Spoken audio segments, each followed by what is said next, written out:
हाँ तो मेरे प्यारे दोस्तों, चलिए आज मैं आप लोगों को अनुचुंबकीय पदार्थ के बारे में बतलाऊंगा, जिसे हम पैरामैग्नेटिक सबस्टांस भी कहते हैं।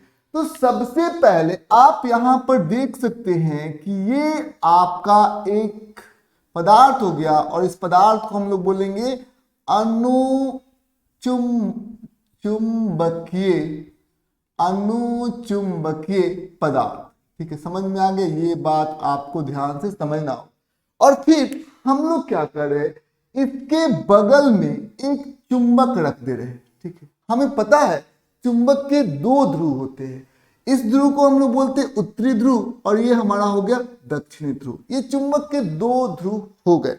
अब हम आपसे पूछना चाहते हैं कि जब हमने इसे ऑब्जर्व किया तो हमने ये पाया कि अनुचुंबकीय पदार्थ को चुंबक जो है वो अपनी ओर खींच रहा है। ठीक है, यानी कि शुरुआत में ये इधर जा रहा है। ये बात आपको ध्यान से समझना होगा। ये इसकी आरंभिक बिंदु है। ठीक है, और ये इधर ही जाते जा रहा है, कोई दिक्कत की बात नहीं है। तो हम लोग ये कह सकते हैं अनुचुंबकीय पदार्थ को चुंबक अपनी ओर आकर्षित करता है। तो पहला पॉइंट हम लोग यहां पर लिख लेते हैं। क्या लिखेंगे?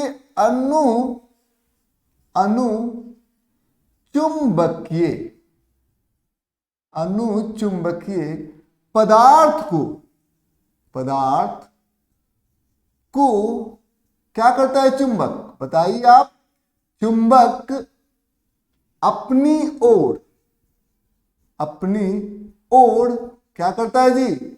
आकर्षित करता है। ये बात आपको ध्यान से समझना होगा। आकर्षित करता है, ये बात आपको समझ में आ गया? तो ये पहला पॉइंट है, ये पहला बिंदु है जो आपको इसको समझना है।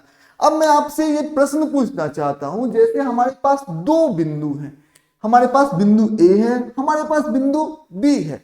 अब हम बोले आपसे कि बताइए चुंबकीय क्षेत्र कहां पर ज्यादा है, ए बिंदु पर ज्यादा है कि बी बिंदु पर ज्यादा है?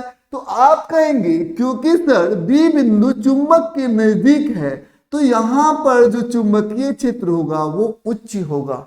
और आप कहेंगे कि ए बिंदु चुंबक से दूर है, तो यहां पर जो चुंबकीय क्षेत्र होगा वो निम्न होगा। ठीक है, तो उच्च, क्या उच्च?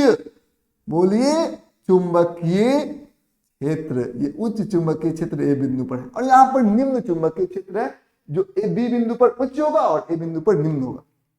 तो क्या आपसे एक लड़का प्रश्न पूछ रहा है कि बताइए अनुचुंबकीय पदार्थ किधर जाता है? तो आप कहेंगे देखिए, अनुचुंबकीय पदार्थ निम्न चुंबकीय क्षेत्र से उच्च चुंबकीय क्षेत्र की ओर जाता है। समझ में आ गया? ये बात आपको ध्यान से समझना है। चलिए आइए अब हम लोग दूसरा पॉइंट, दूसरा बिंदु पढ़ते हैं। तो दूसरा बिंदु क्या होता है? जैसे मान लेते हैं ये चुंबकीय क्षेत्र का दिशा है, कोई दिक्कत की बात नहीं है। अब ये चुंबकीय क्षेत्र का दिशा है जो हो गया है हमारा बी।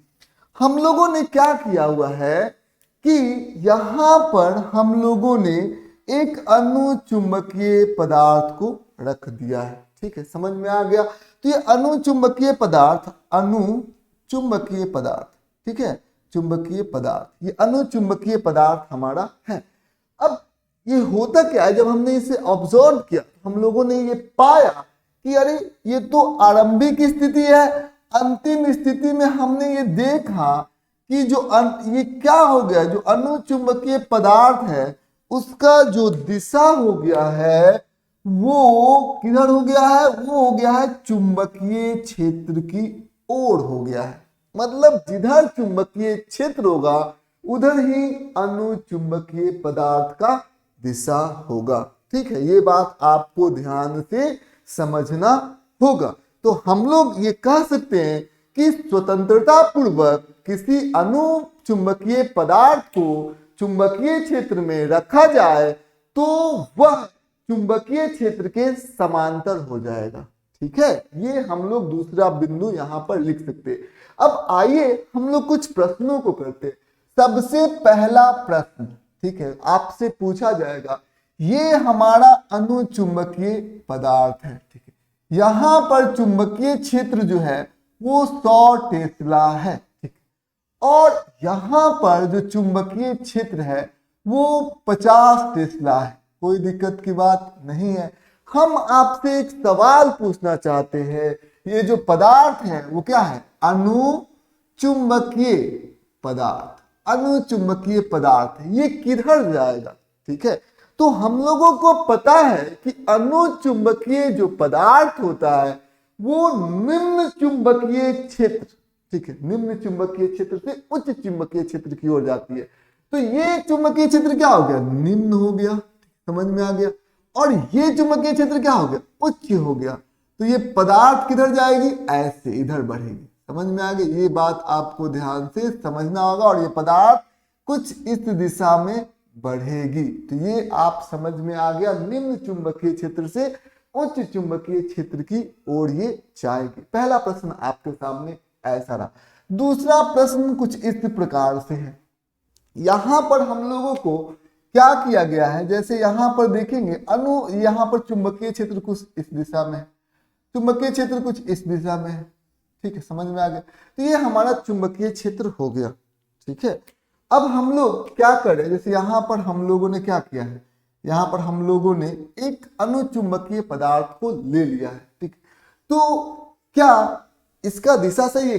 कौन सा दिशा सही है? ठीक है, ये पहला केस है, ध्यान रखना है। दूसरा केस में अनुचुंबकीय पदार्थ को हम लोगों ने ऐसे रख दिया है, ठीक है, समझ में आ गया। ये पहला कंडीशन है, ये दूसरा कंडीशन है। तीसरा कंडीशन आपके सामने कुछ इस प्रकार से, ठीक है, समझ में आ गया। ये हमारा हो गया, ठीक है, बी का दिशा और कुछ इस प्रकार से अनुचुंबकीय पदार्थ कौन सा जो है वो सही है। तो हम लोग अभी अभी पढ़े हैं कि अनुचुंबकीय पदार्थ जो है वो चुंबकीय क्षेत्र के समांतर होगा। तो पहला विकल्प में देखेंगे दोनों समांतर नहीं है, ये विकल्प पर हम लोग टिक नहीं करेंगे। दूसरा विकल्प पर देखेंगे, हाँ यहां पर तो संभव है जी, दोनों का दिशा समांतर है, ये वाला कंडीशन आप देख सकते हैं। फिर आइए अगले पर देखेंगे, क्या यहाँ पर अनुचुंबकीय पदार्थ और चुंबकीय क्षेत्र जो है वो समांतर है क्या?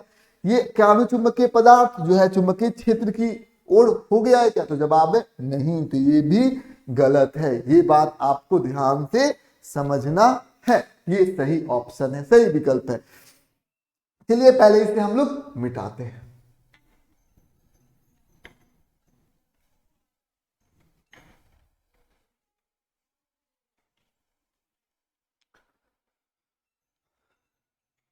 एक प्रश्न हम आपको और देने जा रहे हैं, तो सबसे पहले इसको प्रश्नों के माध्यम से हम लोग समझेंगे, आपको इस पर थॉट करना है और इसी से हमारा तीसरा जो है इसकी विशेषता समझ में आ जाएगी। यहां पर हम लोगों ने क्या किया, हम लोगों ने एक चुंबक ले लिया है, ठीक है, समझ में आ गया। यह चुंबक का उत्तरी ध्रुव है, ठीक है, यह चुंबक का ध्यान दीजिएगा, यह चुंबक का दक्षिणी ध्रुव है, ठीक है, समझ में आ गया। तो ये दोनों ध्रुव चुंबक का है। हम लोगों ने क्या किया है कि एक कांच का बर्तन ले लिया। किसका बर्तन है ये? कांच का बर्तन है। और हम लोगों ने बीचों बीच, ध्यान दीजिएगा, बीचों बीच क्या रख दिया है पता है? बीचों बीच रख दिया है अनुचुंबकीय पदार्थ, चुंबकीय पदार्थ, ठीक है, अनुचुंबकीय पदार्थ बीचों बीच रख दिया है। हम आपसे पूछना चाहते हैं कि कौन सा विकल्प जो होगा वो सही होगा। पहले विकल्प में आपको ध्यान से समझना होगा कि कुछ इस प्रकार से है, ठीक है, समझ में। पहला विकल्प हम आपको देते हैं कि आखिर अनुचुंबकीय पदार्थ के साथ क्या होगा। पहले विकल्प में आपको दिया हुआ है कुछ इस प्रकार से कि ये जो है एज इट इज रह गया, इसको कोई फर्क नहीं पड़ा, ठीक है, कोई फर्क नहीं पड़ा, कोई अंतर नहीं हुआ, ठीक है, समझ में आ गया।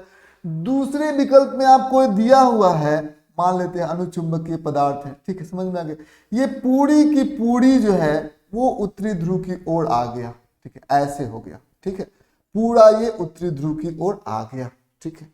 तीसरा विकल्प आपको दिया हुआ है कुछ इस प्रकार से, तीसरा ऑप्शन जो है, तीसरा विकल्प कुछ इस प्रकार से दिया गया। जैसे मान लेते हैं कि ये हमारे पास चुंबकीय चुंबक, यहाँ पर चुंबक दे दिया है, 2 चुंबक हम लोगों ने रख दिया, पूरी तरीके से ये दक्षिणी ध्रुव पर आ गया। ठीक है, ये विकल्प आपको दिया हुआ है। फिर जो चौथा विकल्प दिया है वो कुछ इस प्रकार से दिया हुआ है कि ये हमारा, ये हो गया उत्तरी ध्रुव और ये हो गया हमारा दक्षिणी ध्रुव, तो कुछ इस प्रकार से हो गया, बीच में खाली हो गया है और ध्रुवों की तरह इसका शिफ्टिंग हो गया, ध्रुव पर ये मैक्सिमम है, ठीक, और बीच में थोड़ा थोड़ा है। ठीक है, तो अब हम आपसे पूछना चाहते हैं इन चारों ऑप्शन में, इन चारों विकल्प में कौन सा विकल्प सबसे सही है। तो आप यहाँ पर ध्यान से देखिए कि ये पदार्थ कैसा है, अनुचुंबकीय पदार्थ है। ठीक है, और यहाँ पर 2-2 ध्रुव रखे गए हैं। ठीक है, तो सबसे पहले आपको सोचना है कि अनुचुंबकीय पदार्थ और ध्रुव रखे गए उससे प्रभावित ना हो, ऐसा संभव नहीं है। ठीक है, उससे वो प्रभावित होगा ही होगा। तो जो हमारा पहला ऑप्शन है कि कोई प्रभावित नहीं हुआ, जैसे है वैसे ही यहां पर भी है, तो ये विकल्प गलत है, कोई दिक्कत की बात नहीं है। दूसरा विकल्प में ये कह रहा है कि देखिए अनुचुंबकीय पदार्थ जो है वो पूरी की पूरी उत्तरी ध्रुव पर ही आ जाएगा। ठीक है, उत्तरी ध्रुव पर ही आ जाएगा। ठीक है, तो आपको समझना ये है कि हमने आपको बताया है ये भी क्या है, एक चुंबक है, और ये भी क्या है, एक चुंबक है। तो क्या केवल यही चुंबक जो है ये हमारा अनुचुंबकीय पदार्थ को आकर्षित करेगा?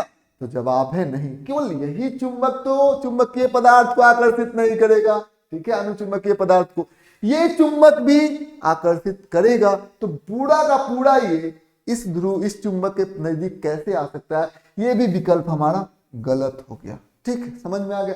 चलिए आइए तीसरा विकल्प, सेम वही कंडीशन है। ये कैसे हो सकता है कि सारा का सारा अनुचुंबकीय पदार्थ को ये चुंबक अपनी ओर खींच ले, ऐसा संभव है क्या? नहीं। ठीक है, समझ में आ गया। तो चलिए आइए हम लोग चौथे विकल्प पर बात करते हैं। तो ये सही है, कुछ अनुचुंबकीय पदार्थ को इस चुंबक ने अपनी ओर खींचा और कुछ अनुचुंबकीय पदार्थ को इस चुंबक ने अपनी ओर खींचा। ठीक है, और बीच में थोड़ा रह गया और यहाँ पर चुंबक के नजदीक में ढेर सारा अनुचुंबकीय पदार्थ जो है वो मौजूद है। तो हम लोग कहेंगे yes, this is the correct option, ये हमारा सबसे सही विकल्प है। ठीक है, ये उम्मीद करते हैं ये आपको समझ में आ गया। तो यही तीसरा जो है कि कांच के बर्तन में यदि हम अनुचुंबकीय पदार्थ को रखें और इस कांच के बर्तन को यदि हम 2 चुंबक पर रखें तो अनुचुंबकीय पदार्थ दोनों चुंबक की ओर बट जाएगा। समझ में आ गया ये बात। ये तीसरा हमारा पॉइंट जो है वो कुछ इस प्रकार से है। चलिए आइए हम लोग चौथे पॉइंट की तरफ बढ़ते हैं। तो चौथा पॉइंट क्या होता है उसको जरा समझिए। इसमें क्या हुआ, ध्यान देने योग्य बातें हैं कि यहां पर हम आप देखिए, सबसे पहले यहां पर आपको देखना होगा, जैसे ये हमारा हो गया एक अनुचुंबकीय पदार्थ। ठीक है, ये अनुचुंबकीय पदार्थ। ठीक है, समझ में आ गया। अब अनुचुंबकीय पदार्थ है, ठीक है, अनुचुंबकीय पदार्थ ये कुछ इस प्रकार से है। ठीक, हमारा मन किया कि पहले यहां पर निर्वात में चुंबकीय क्षेत्र है। कहाँ चुंबकीय क्षेत्र है जी? निर्वात में। ठीक, समझ में आ गया, निर्वात में चुंबकीय क्षेत्र है। अब इस चुंबकीय क्षेत्र को, ठीक है, यहां पर क्या हो गया, चुंबकीय बल रेखा होगा। ठीक है, क्या होगा यहाँ पर, चुंबकीय बल रेखा होगा। तो यहाँ पर चुंबकीय बल रेखा है। ठीक है, हम लोग क्या करें कि अब इसको, मतलब इसको अनुचुंबकीय पदार्थ को हम लोग रख दे रहे हैं चुंबकीय बल रेखा के अंदर। ठीक, समझ में आ गया। और यहाँ पर क्या है, यहाँ पर निर्वात है। ठीक है, क्या है, निर्वात है, कुछ नहीं है। और यहाँ पर जब आप ध्यान से देखेंगे ना तो यहाँ पर आप देखेंगे कि पहले निर्वात में चुंबकीय बल रेखा कम थी, लेकिन अब हम लोगों ने जब अनुचुंबकीय पदार्थ को रखा और वही चुंबकीय क्षेत्र को रखा तो चुंबकीय बल रेखा की संख्या ज्यादा हो गई। तो यहां पर हम लोग कह सकते हैं चुंबकीय बल, यहां पर क्या है, चुंबकीय बल रेखा की संख्या ज्यादा। यहां पर आप ध्यान दीजिएगा, चुंबकीय बल रेखा की संख्या ज्यादा है, कि संख्या क्या है, ज्यादा है। ठीक ठीक है, ये बात आपको ध्यान से समझना होगा। तो चुंबकीय बल रेखा की संख्या क्या है, ज्यादा है। ये चीजें आप लोग बड़ी आराम से आपने समझ लिया। ठीक है, चलिए आइए हम लोग इसको अच्छे से लिख देते हैं। तो हम लोग क्या लिखेंगे, हम लोग ये लिखेंगे चुंबकीय बल रेखा निर्वात से हम लोग लिखेंगे अनुचुंबकीय पदार्थ में अनुचुंबकीय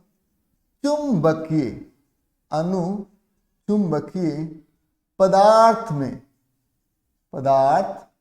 में चुंबकीय बल रेखा की संख्या, किसकी, चुंबकीय बल रेखा की संख्या, बल रेखा की संख्या, ठीक है, संख्या निर्वात से क्या हो जाती है, निर्वात से ज्यादा हो जाती है। ठीक है, समझ में आ गया, निर्वात से क्या हो जाती है, ज्यादा हो जाती है। ठीक है, ये बात आपको ध्यान से समझना होगा, निर्वात से क्या हो जाती है, ज्यादा हो जाती है। समझ में आ गई, ये बात आप लोगों ने यहाँ पर समझ लिया। चलिए आगे हम लोग बढ़ते हैं। एक क्वेश्चन हम लोग सबसे पहले सॉल्व करेंगे। क्वेश्चन कुछ इस प्रकार से है, ठीक है, निर्वात में चुंबकीय बल रेखा की संख्या है 2। ठीक है, समझ में आ गई, ये चुंबकीय बल रेखा की संख्या है। यदि हम लोग अनुचुंबकीय पदार्थ रखेंगे, ठीक है, अनुचुंबकीय पदार्थ हम लोग रख देते हैं इस चुंबकीय क्षेत्र के अंदर, तो बल रेखा की जो संख्या है वो 2 से ज्यादा होगी, क्योंकि निर्वात में है 2। ठीक है, 2 से ज्यादा होगी बल रेखा की संख्या या 2 से कम होगी, तो आपका जवाब होगा अनुचुंबकीय पदार्थ के रखने के बाद निर्वात में बल रेखा की संख्या 2 से ज्यादा होगी। ठीक है, ये बात आपको ध्यान से समझना है। चलिए पहले हम लोग इसे मिटा देते हैं।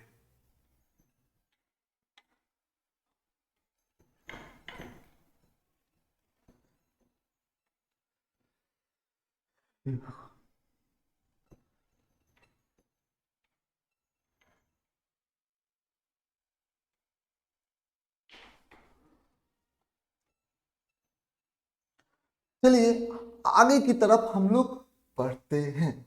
ठीक है, अब देखिए, अब हम लोग जो पढ़ेंगे वो पढ़ेंगे क्यूरी का नियम।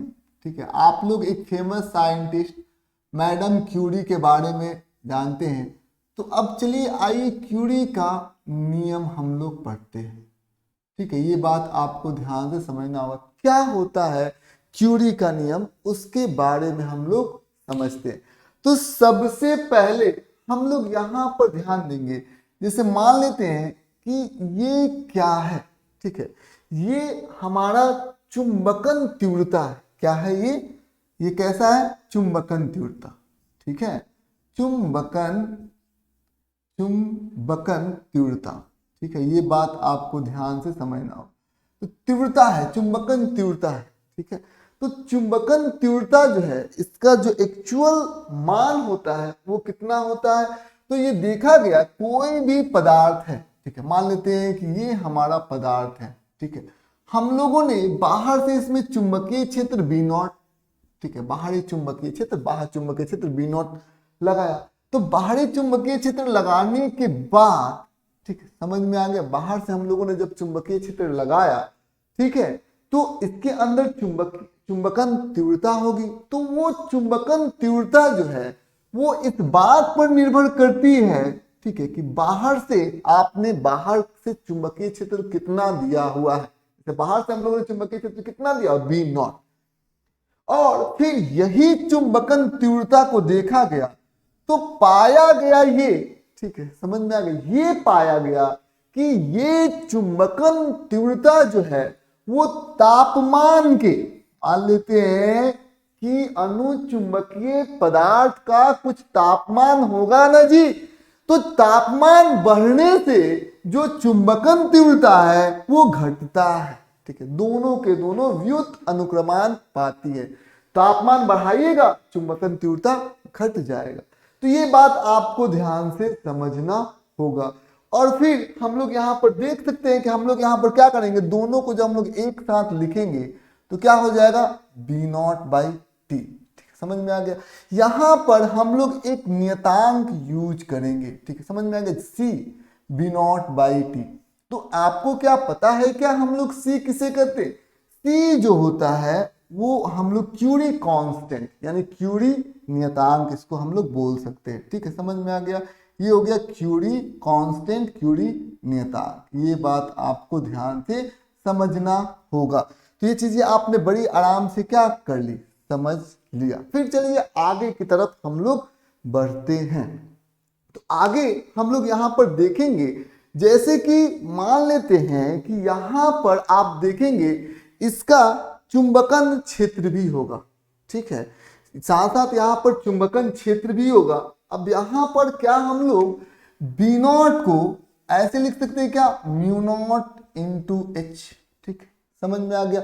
बी नॉट को म्यू नॉट इंटू एच भी लिख सकते हैं। एच क्या है आप लोगों को पहले से ही मालूम है, वो है चुंबकन क्षेत्र, ठीक है, तो इस चीज को आपको ध्यान से समझना होगा। एच हो गया हमारा चुंबकन क्षेत्र। अब हम लोग क्या करेंगे, यहां पर जो हमारा बी नॉट का मान है, ठीक है, समझ में आ गया, बी नॉट के मान को हम लोग यहां पर प्लेस करेंगे, ठीक है, समझ में आ गया।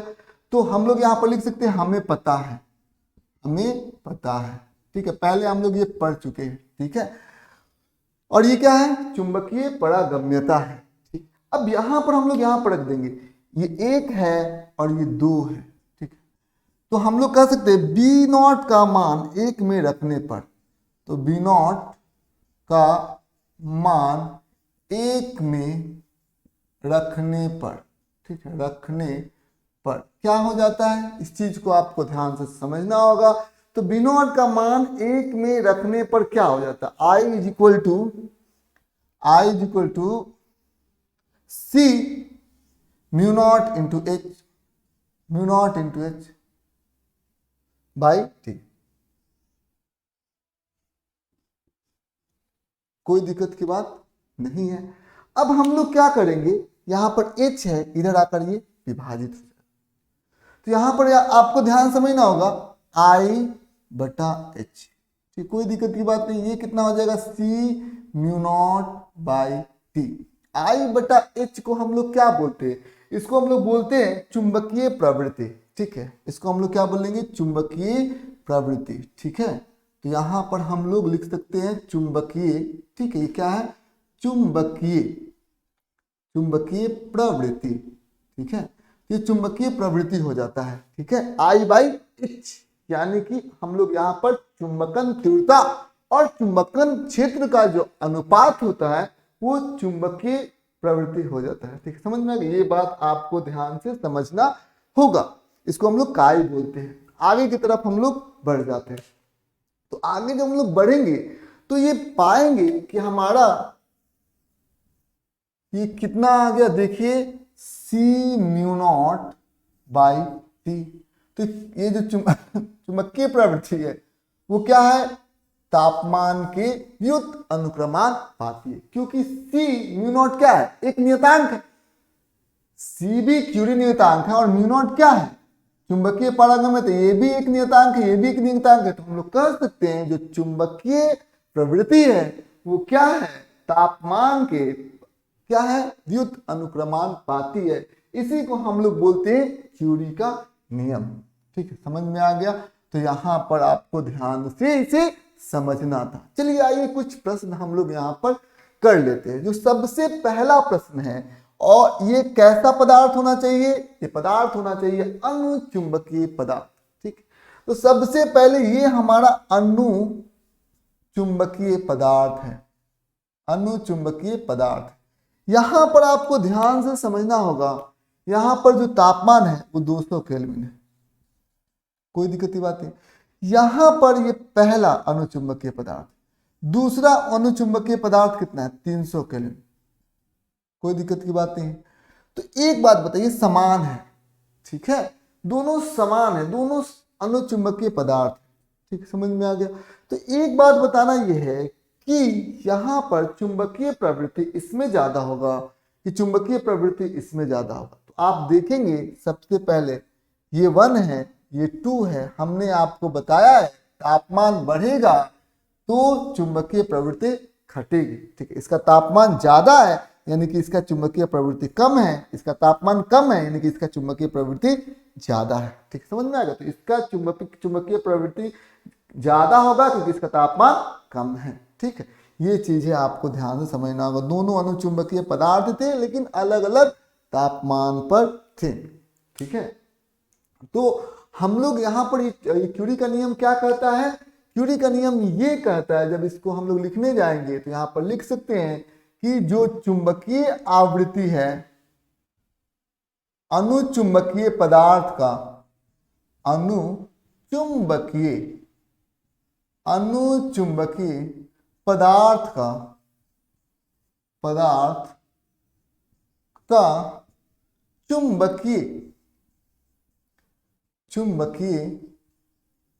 अनुचुंबकीय पदार्थ का चुंबकीय आवृत्ति, चुंबकीय प्रवृत्ति, अनुचुंबकीय पदार्थ का चुंबकीय प्रवृत्ति क्या होगा? अनुचुंबकीय पदार्थ का चुंबकीय प्रवृत्ति